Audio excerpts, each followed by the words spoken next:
To make sure that the edges of these two boards line up flush, we'll attach a guide block to the top before screwing the two boards together. We can use the handle from this paintbrush to make a DIY paint scraper. Remove the bristles and attach a hinge to the side. Then, place a razor blade between the hinge and tighten it down. Now we can scrape away any leftover paint. To quickly organize this box of nails, just shake the box back and forth. The nails will sort themselves. By fastening these 4 zip ties around the middle of the paintbrush, and then cutting off the ends, the zip ties will act like a stand. Next, we'll be making a sanding drum bit for our jigsaw. We'll start by gluing an old jigsaw blade into the center of this dowel. Then we'll wrap double-sided tape around the dowel to hold the sandpaper in place. We can use an additional piece of tape on both ends for extra support. This bit will help us sand hard-to-reach places. Here's how we can form this angle bar to 90 degrees. We'll start by cutting out a right angle on one edge. Then, we'll shave off some metal so that it's easier to bend.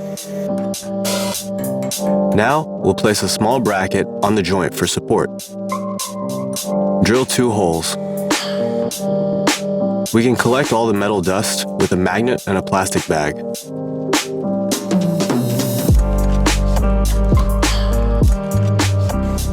Now, just drill in the screws and then double check the angle. Our next project will be to make a cog-shaped wooden handle. We'll start by marking out a circle with a hole saw. Then, we'll make 6 equally spaced marks around the circle. Drill a hole at each of the 6 marks. We can use a fan from our drill to blow away any sawdust that's in the way. Finish cutting out the circle with the hole saw bit. We'll then attach a bolt, a washer, and a nut to the center of the cog and attach it to our drill. This will make it easier to sand the outer edges. Apply varnish after sanding. Now, we can easily tighten and loosen this with our bare hands. Here we have a small piece of plywood that will cut into 3 separate pieces, 1 rectangle and 2 triangles. We'll screw the triangles onto the rectangle to make a stand. Now we can use the stand to hold up large sheets of plywood.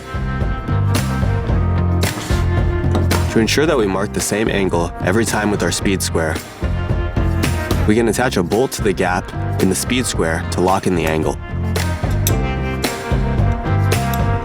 Now when we tighten down the bolt, we can be sure that we're making the same angle every time.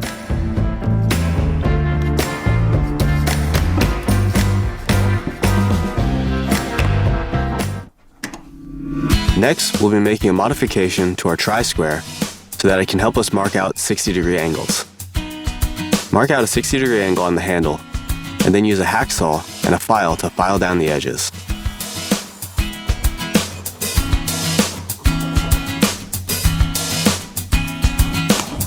Now our tri-square can mark 90, 45, and 60-degree angles.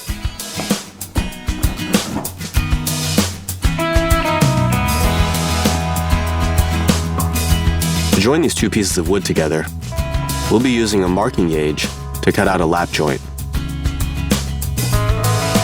We'll mark out the exact length and width on both joints. It should look similar to a mortise and tenon joint. After cutting out where we marked, the 2 joints should fit together like so. After joining the pieces together, we'll mark out a square. Then drill holes into the corners. This is where the dowels will be inserted. Here, we're using a metal dowel, so we'll use a hacksaw to saw it flush. We'll sand it down and add some varnish.